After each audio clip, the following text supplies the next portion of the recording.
last 5 minutes of the half, or maybe I would say 10, did you go to a 4-4-2 and then there?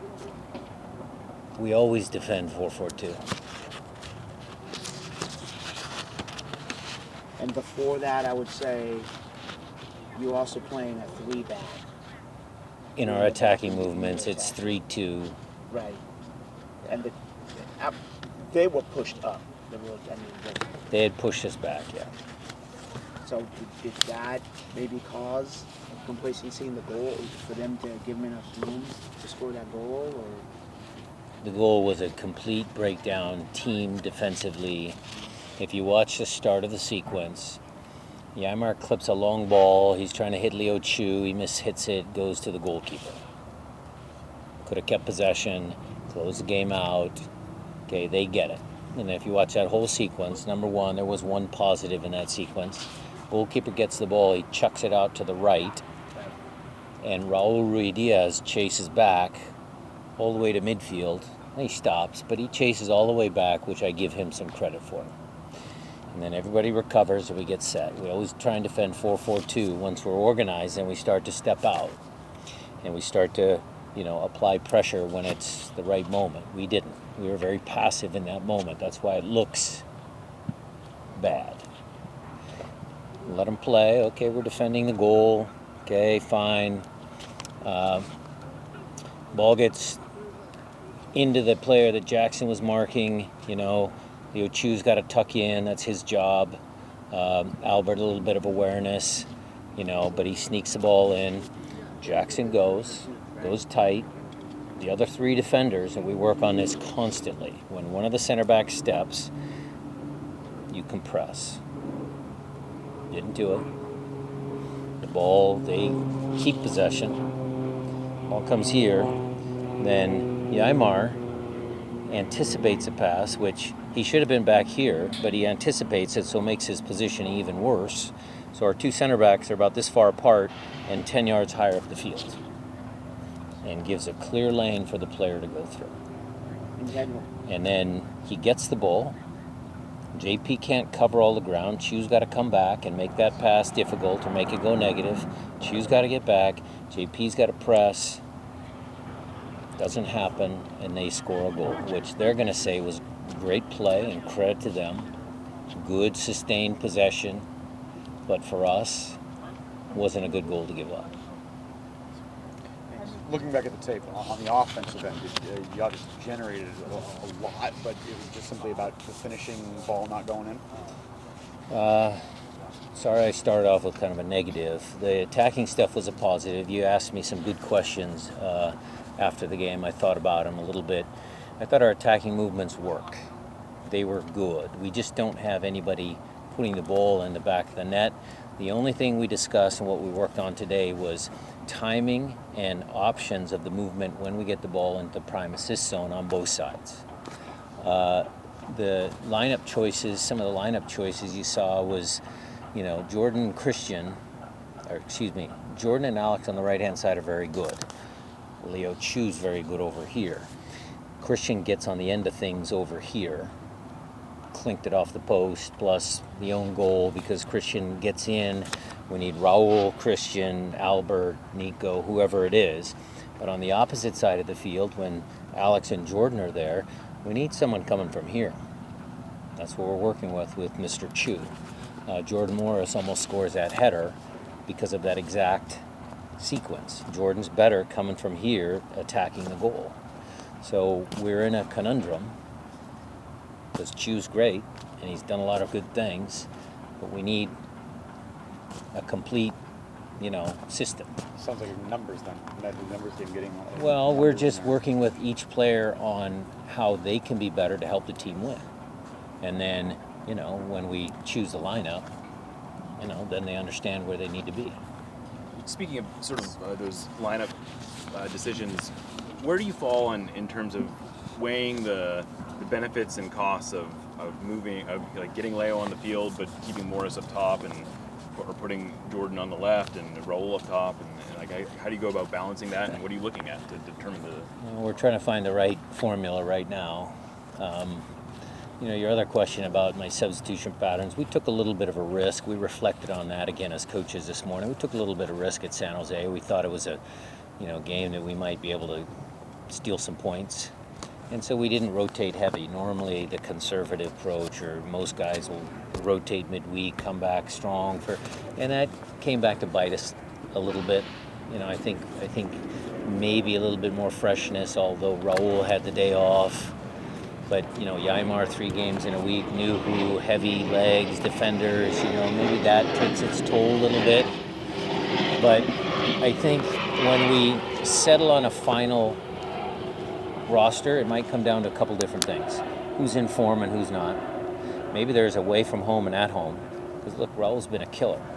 He's been a killer at home. Actually, he's been a killer away from home too. But, maybe if you're going to drop defensively, defend a little deeper and have Jordan and Chu and Christian in transition moments, maybe that's the right tactic for away games. Maybe at home you're going to, you're bringing Nico and Albert and JP and all the guys that keep possession, extend possessions higher up the field, Chu breaking guys down 1v1.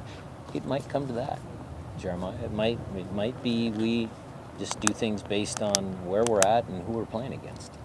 On a similar note, you've had JP and Obed start together in the double pivot, I think 7 straight games now. Obed played 270 minutes this last week. Yeah. What are you seeing there, and what are you needing to see from other people to get into that rotation? Well, the kid, I think, in my opinion, has done great. Him and JP have been a good pair to start. Could I have taken some legs off the kid? Could I have subbed him out? We were talking about bringing him out, bringing Montero on, moving Nico a line back. We talked about that. I think the kid has the engines. Number one, he's young. He covers a lot of ground. He's fit. Can he be a little bit better? Can he give us a little bit more final product? Yes, but sometimes we need some youthful energy. Maybe it was Josh and JP. Maybe Josh hasn't, been a great sub. Sometimes, some games, it takes him a while to get into it. I think he's a better starter. There will be some rotation in that position because I'm not settled there. We could go back to Albert and JP, experienced guys. I mean, look, the money guys have to step up. The guys that are making money, the experienced guys, they gotta do the business. So it's still a work in progress. With that, when you say that you need the money guys to step up, I mean, Raul, does he not play as well with like he seems sometimes like he might be not as fast as not able to keep as pace with him as well as Jordan does, or as far as the asset? When I say the money guys, what I told the team, and it's kind of it's a sports term, the money guys have to step up in the playoffs. You hear it in basketball and hockey, other sports, What I mean by that is all the money guys. They're all getting paid. So I need Obed to give me a little bit more. I need Nico. I need Jordan. I need Chu to make one more better decision per game. I need him to defend. I mean, it's everybody. I mean, Raul, you can see that Raul wants to score. I mean, he's almost to a point where it's like, he's driving him nuts. He didn't like the fact that he had to be modified today at training. He wants to stay out there and practice his craft. So they all want to play. We just need to, get the first one to go in.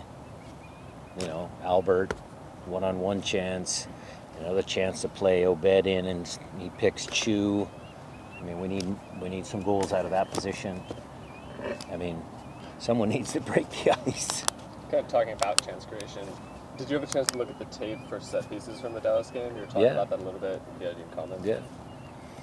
Well, Jackson had a really good header off a second ball off a set piece.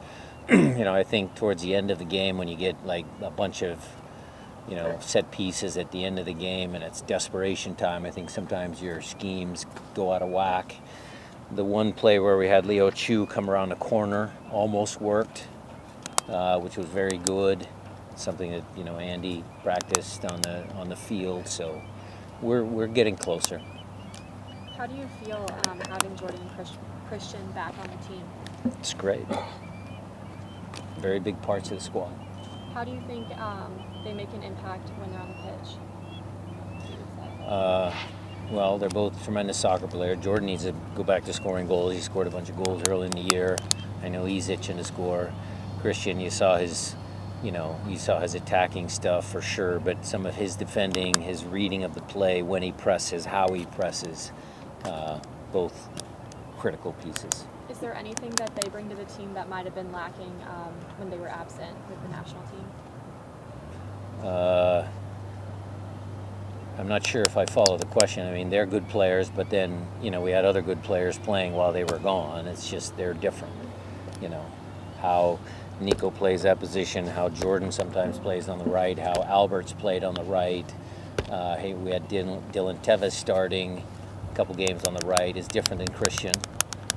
I think Reed's had a good thing. We had Cody out there right back. Who plays different when he plays in the middle versus left back, where we had him at 4-2-3-1. So, we have a good squad. Brian, could you have used more crosses from your wingbacks to diversify your offense? A couple times, Alex, I don't want to call him president. Well, you don't want to. Tafari's 6'4", right, and the other kid is like 6'3" and a monster, and Raul's 5'9" and about $150. So no, ball on the floor and behind, no crosses, no balls up. The ball that Christian hits to Jordan, yes, because a lot of times the outside backs on teams are smaller guys. right. The two center backs, you got to be very careful where you're putting the ball. I guess into space and a little bit more into space for Raul to run onto. Christian missed a pass in the second half. He was behind. He tried to clip it over. It goes to the goalkeeper. There's certain plays where Raul's in a good position and we don't find it. So, Leagues Cup is an opportunity for a fresh start, I suppose. Are you looking at it that way, and do you look at it as a way to try new things, or is it just you want to try to do things you've been doing in the regular season? we're going to try and get the team right for Leagues Cup, which will bleed into the last 10 games of the year. So we're out to, our mantra, we try and win every competition. We're not going to experiment. We're going to try and tinker and get the lineup right. Those lineup decisions aren't just going to be in the 2 plus however many games. They're going to go through the remainder of the year until we find the right formula. Seemed So like how Alex do you wasn't feel out about- here today, is that right? Who? Alex, hold on, I don't think so. He was here. No, How do you feel about the format? for No, these I leagues? take that back. That is very astute, Jada. We gave him an extra day off because of the length of his trip. Good catch. Good catch. How I do have you a feel about the question. format of the Leagues Cup with no ties and just playing this little thing? Fine, just like Defiance. Asked Wade all about it. So I guess fair to say you're looking at Leagues Cup more of an extension of the regular season than as a. We need to get the team new right. thing. We need to get the team right. We're going to go through that, and we're going to try and win a couple of games we have that we're guaranteed, and then see how far we can go.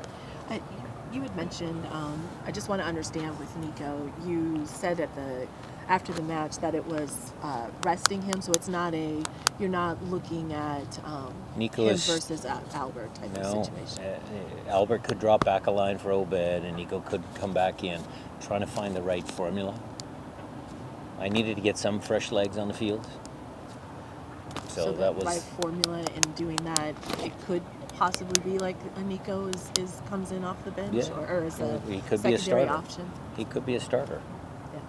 Yeah. Yeah. And Obed, Last couple for Coach, guys. what do you need to see more? Because, he's passing well from when he's in the drop. Do you need him to be more making penetrating passes when he's in upper offensive position? The attacking stuff, does he pick out final passes? Is he really a true assist guy? I don't know. Is he like, Nico's final pass or Albert's final pass? No. But the kid has have the ability. You remember the goal we scored in Portland, attacking the prime assist zone, Raul scored. He has that ability to go up and down the field because he's got good engines. He should do more of that. Does he have the long shot? I never talked about some shots. Shots from distance. He struck it okay. It was a tough ball. It wasn't like Josh Utensio's strike, no.